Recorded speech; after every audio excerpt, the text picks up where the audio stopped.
Bonjour, mon nom est Yannick Bravo, je suis formateur d'adultes avec brevet fédéral et spécialiste en finance et comptabilité avec brevet fédéral. Je vais vous parler dans la vidéo suivante des délimitations matérielles.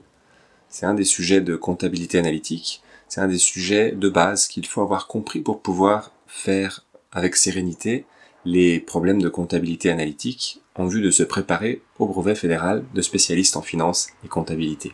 En deux mots, les délimitations matérielles, ce sont les ajustements qu'on va faire entre la comptabilité générale, qu'on a l'habitude de traiter mais qui obéit à certaines règles, et la comptabilité analytique qui obéit à d'autres règles. Il faut bien comprendre que en comptabilité générale, la première chose, c'est qu'on va comptabiliser les factures au fur et à mesure qu'elles arrivent. Parfois, il y a des factures qui ne concernent pas la bonne période, parfois il y a des factures qui sont plus élevées un mois qu'un autre, parfois le personnel, par exemple, prend des vacances, parfois on a des rabais sur les marchandises. Il y a plein de petits ajustements comme ça, où en comptabilité générale, on prend les chiffres comme ils arrivent. En comptabilité analytique, on doit faire des ajustements pour avoir des données qui sont comparables d'une année à l'autre, et qui sont standardisées d'une année à l'autre. Si une année a plus de jours ouvrables qu'une autre, il va falloir faire des corrections, ce genre de choses. Il faut voir que les délimitations matérielles, elles interviennent assez au début quand on va réaliser un décompte d'exploitation. On a les chiffres qui viennent de la comptabilité générale, la colonne d'ajustement, et la troisième colonne, ce sera justement les données de comptabilité analytique.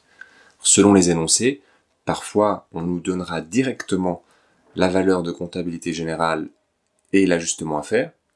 Par exemple, nous devons ici définir le montant des intérêts. Ceux-ci sont calculés au taux de 5% sur la base des capitaux nécessaires à l'exploitation. Nous prenons en compte le montant des immobilisations corporelles de 800 que nous multiplions par 5%. Nous obtenons un total de 40. Le montant en comptabilité analytique étant de 40, nous pouvons observer que la délimitation est de plus 10. Il faudra donc calculer ce que ça donne en comptabilité analytique. Parfois, on nous donnera la valeur en comptabilité analytique et en comptabilité générale. On va devoir ainsi trouver quel est le montant de l'ajustement. Parfois, on nous donnera d'autres valeurs encore. Tout est possible.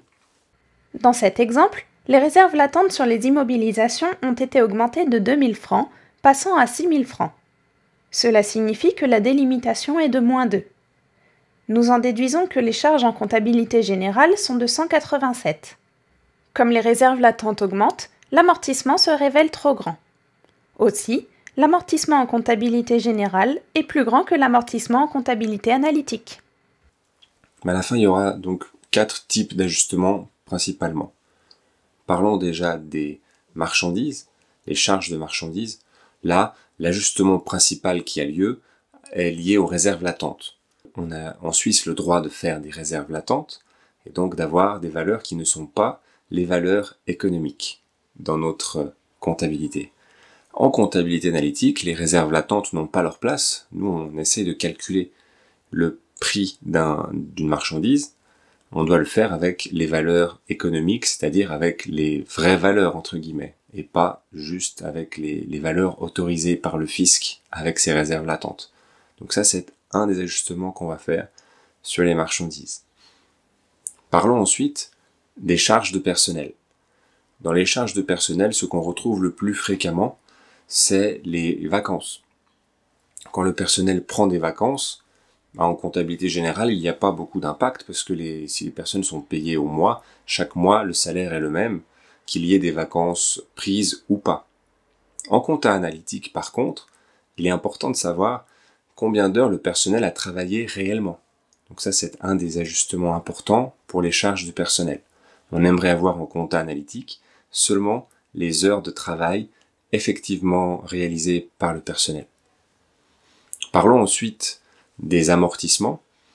Dans les amortissements, souvent, en comptabilité générale, on va mettre ce que le fisc admet, c'est-à-dire un amortissement élevé.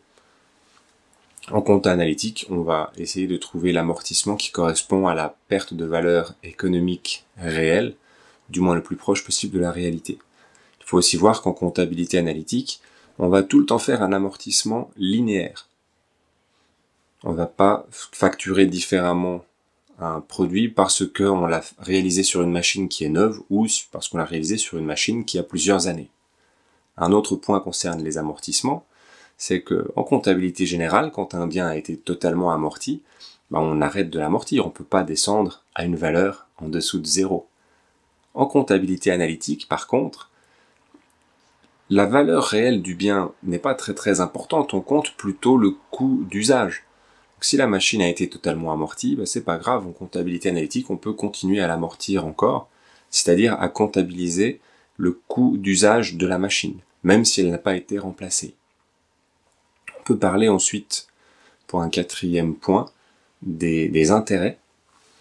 Les intérêts en comptabilité générale, on comptabilise normalement les intérêts réels, quand on a par exemple un emprunt de la part d'une banque ou d'un proche. En comptabilité analytique, on va tenir compte en général d'un intérêt qui est calculé. Peut-être qu'en comptabilité générale, on a eu un taux préférentiel ou peut-être qu'on a eu un prêt gratuit sans intérêt.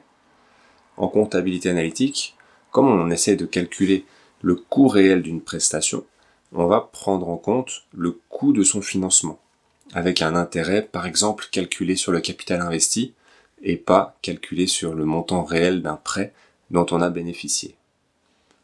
Donc voilà les 4 grandes catégories d'ajustements qu'il peut y avoir quand on parle de délimitation.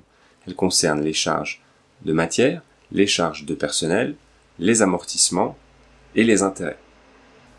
J'espère que cette vidéo vous permet d'y voir un petit peu plus clair avec cet élément.